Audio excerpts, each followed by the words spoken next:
Community Motors West Side, the GM Superstore next to Cinema West. Community Motors of Mason City, we give you more.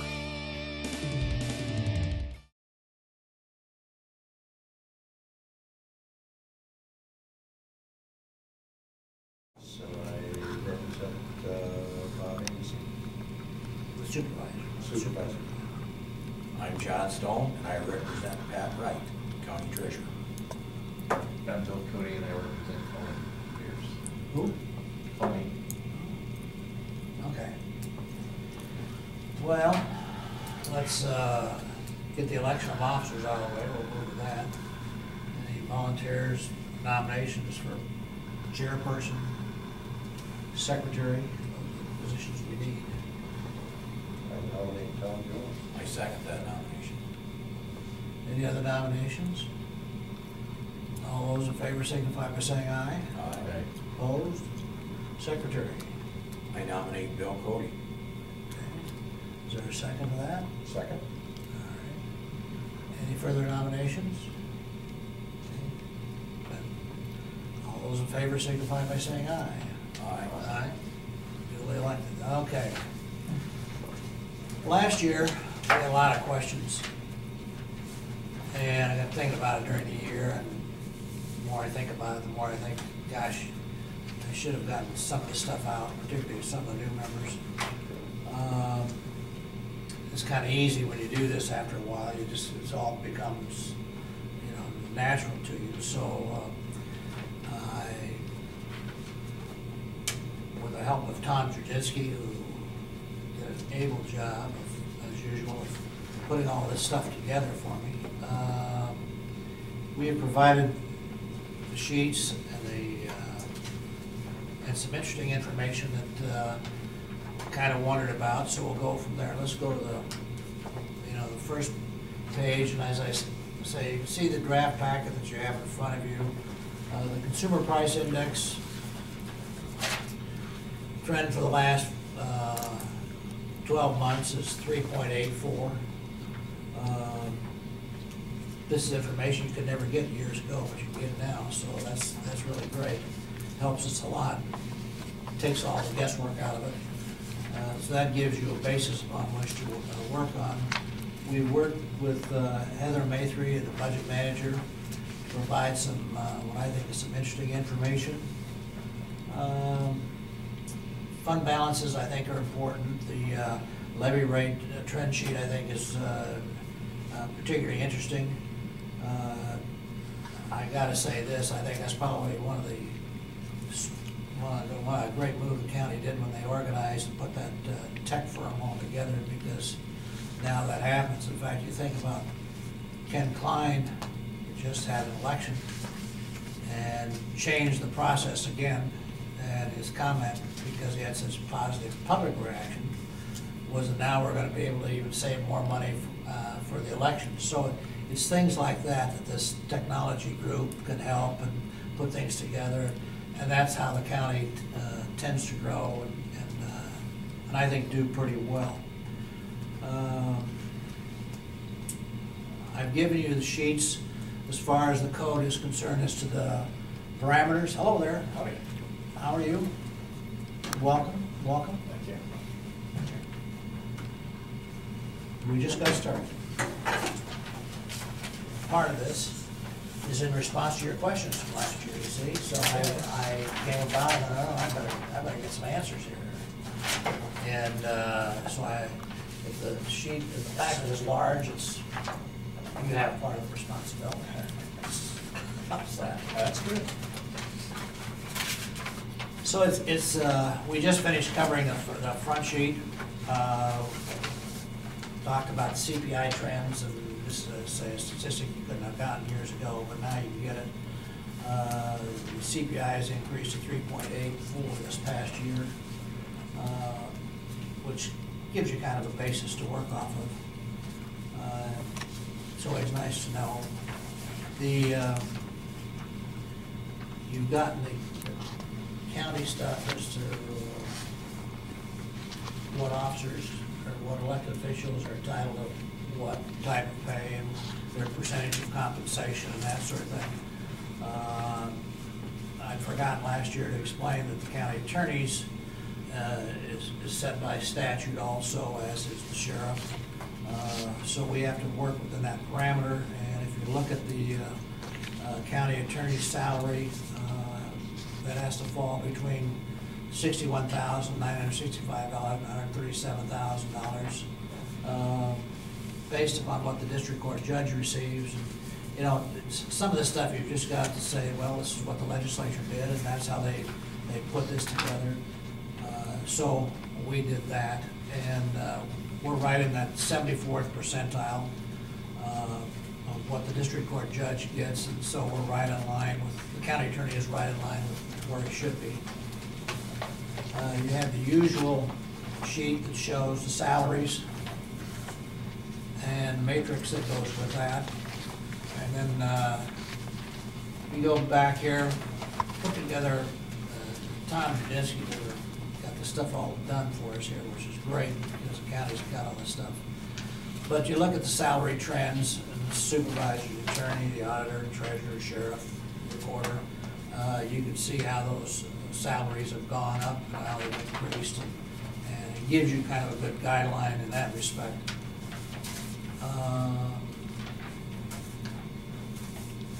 Come back to the back page that says tax rate comparison, and Tom, jump in if I leave out something or if I misstate something. You're doing fine. I'm just here to answer questions. So Okay.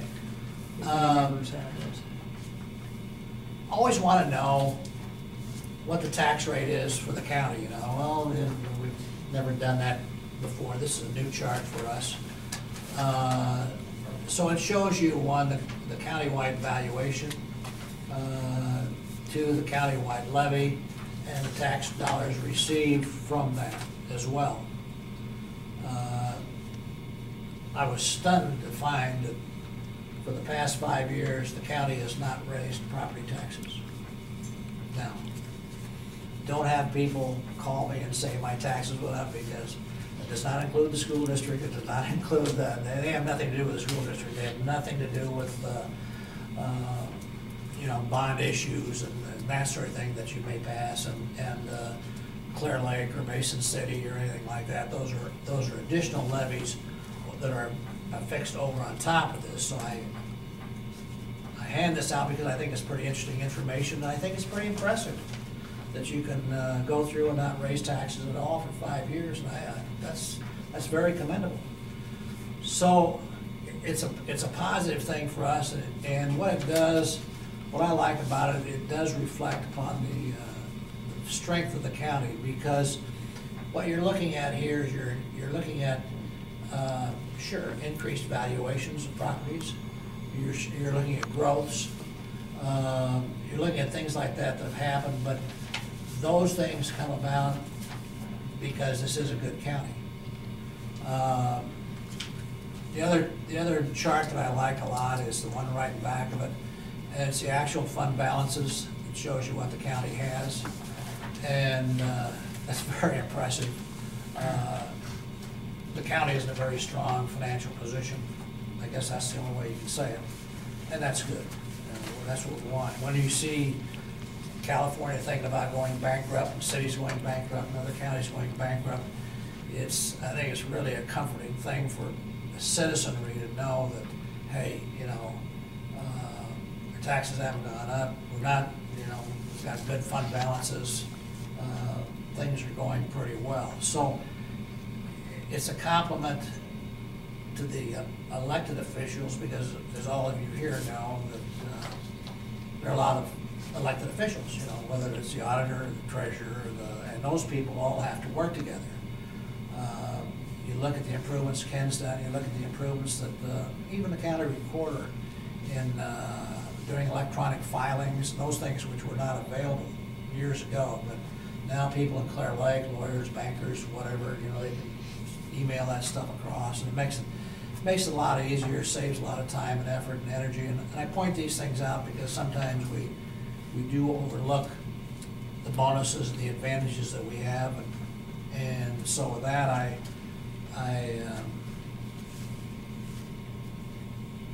I don't know, any questions about any of this that anybody has? Or,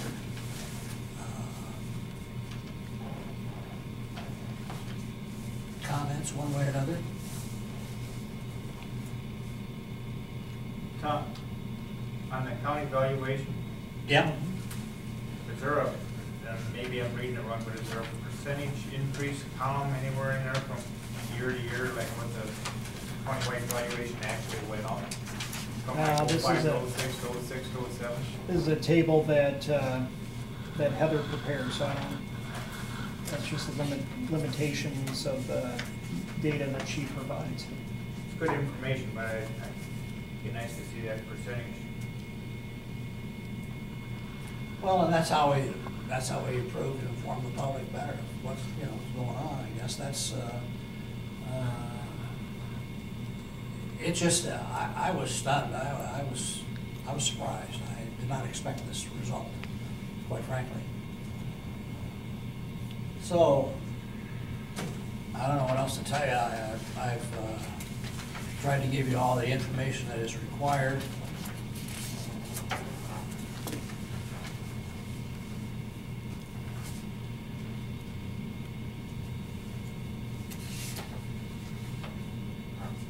Oh, I'm trying to look at, when I go through the sheriffs, did you get the sheriffs? Yeah.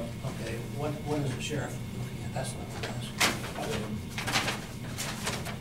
The fire chief in Mason City is at 88,646. 88,640. Yes, the Mason City Police Chief, no, that's, yeah, Mason City Police Chief is 86,203. And the Highway Patrol is 84 something, they didn't have a full year out of the new guy. And Platts gets what? Platts gets 88,646. So he's right in line. So to put the sheriff right on the average of the three, you'd be looking at like about a 3.6 increase. Yeah. Fire chief gets more than that police chief? Yes. Well, the law requires us to make these comparisons, and that's why we bring these numbers forward so that we fulfill the requirements of the state statute, so that you have that. And trying to come up with something on the supervisors, for example, you do have the comparisons of the other counties. The other comparable local official would be somebody like Trout, for example, who's the city administrator in Mason City. His salary is $129,355, okay? So that's what he earns a year, and there we go. You got the data.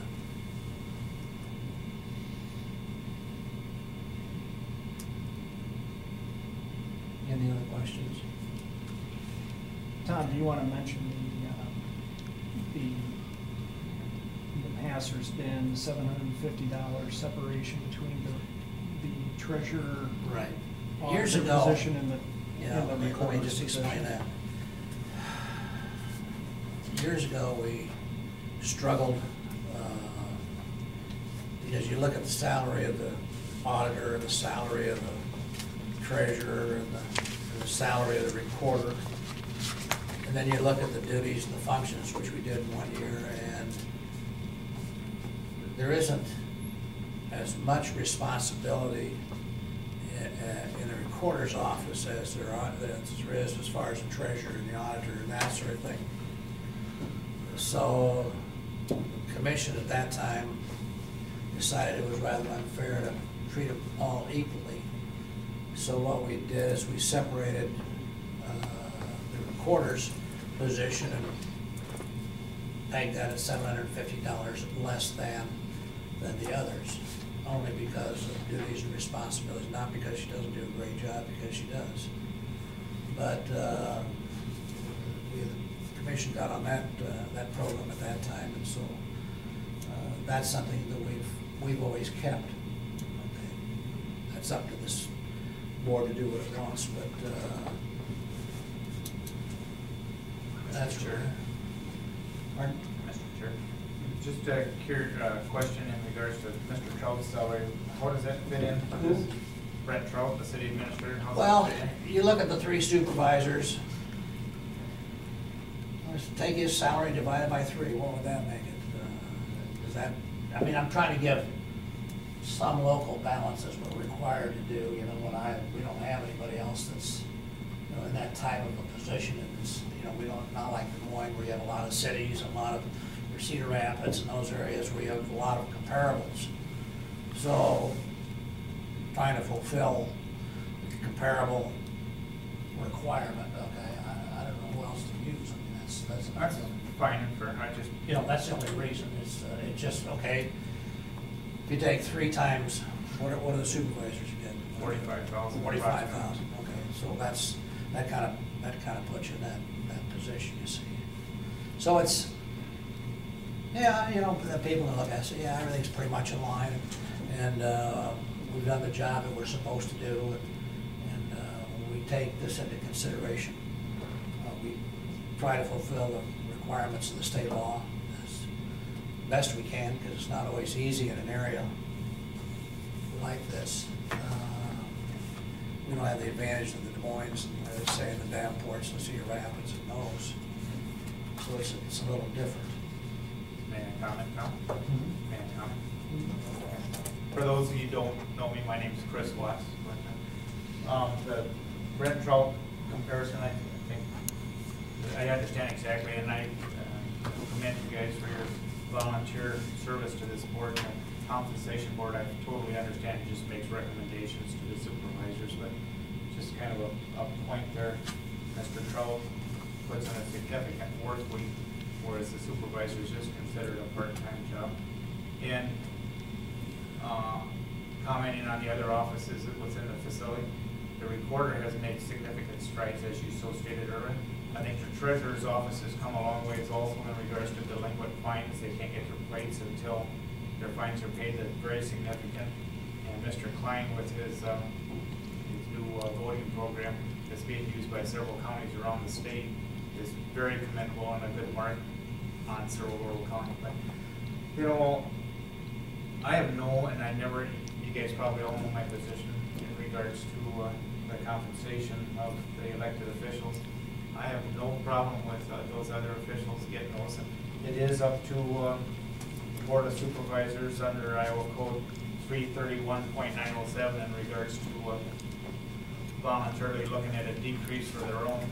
I guess my comment is those other officials have made great strides and seeing Cerro Gordo County move forward, but I still ask myself, what is the Cerro Gordo County Board of Supervisors done to move Cerro Gordo County forward? So, thanks for allowing me to comment. Any other comments? Anybody ready to take action or what?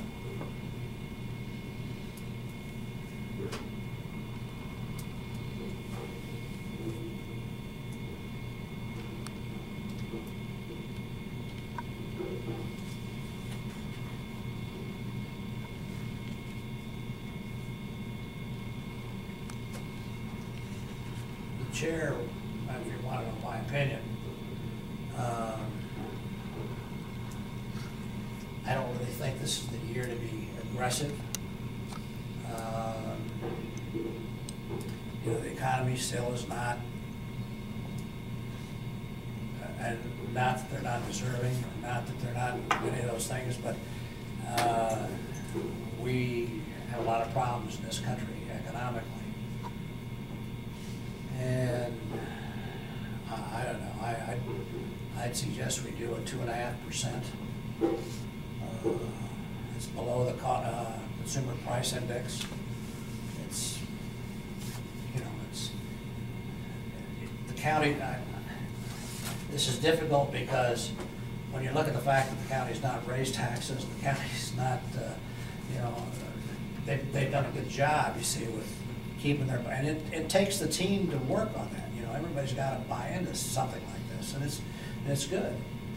But you just have to say to yourself, you know, where are we and what can we do, and should we just wait the one more year and see before we're not out of line on anything right now, so I don't really see that we jump in and make any major changes at this time, but